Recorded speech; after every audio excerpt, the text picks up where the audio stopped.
আসসালামু আলাইকুম রহমতুল্লাহ। আমি যে আঙ্গুল দিয়ে প্রতিদিন 5 ওয়াক্ত নামাজে শাহাদা পাঠ করি, সেই আঙ্গুল দিয়ে কোনো মিথ্যা লেখা সম্ভব নয়। ইতালীয় সামরিক আদালতে ওমর আল মুখতারের বলা সেই বিখ্যাত বাণীটি সম্পর্কে আজকে আপনাদের বলবো। ইতালীয় উপনিবেশবাদীদের বিরুদ্ধে ওমর আল মুখতার রাহিমাহুল্লাহ 10 বছর বিদ্রোহ চালান। এক পর্যায়ে তিনি তাদের হাতে ধরা পড়েন।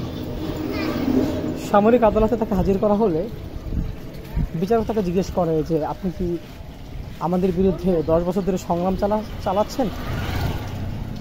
তিনি উত্তরে বললেন যে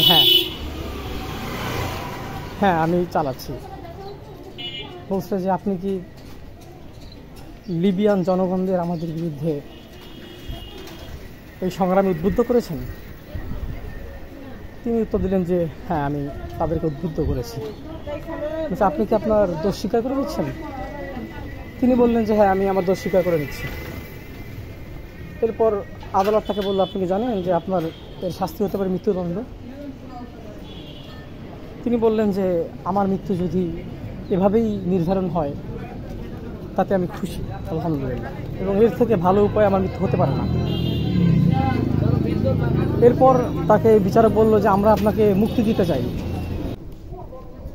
তবে শর্ত হচ্ছে আপনাকে ক্ষমা চাইতে হবে এবং লিবিয়ান জনগণদের উদ্দেশ্যে লিখতে হবে যে তারা যেন আর সংগ্রাম না করে, অর্থাৎ তাদেরকে সংগ্রাম থেকে নিষেধ করতে হবে। ওমর আল মুখতার রাহিমাহুল্লাহ জবাবে বললেন, যে আঙ্গুল দিয়ে আমি প্রতিদিন 5 বার শাহাদা পাঠ করি সেই আঙ্গুল দিয়ে মিথ্যা কিছু লেখা সম্ভব নয়।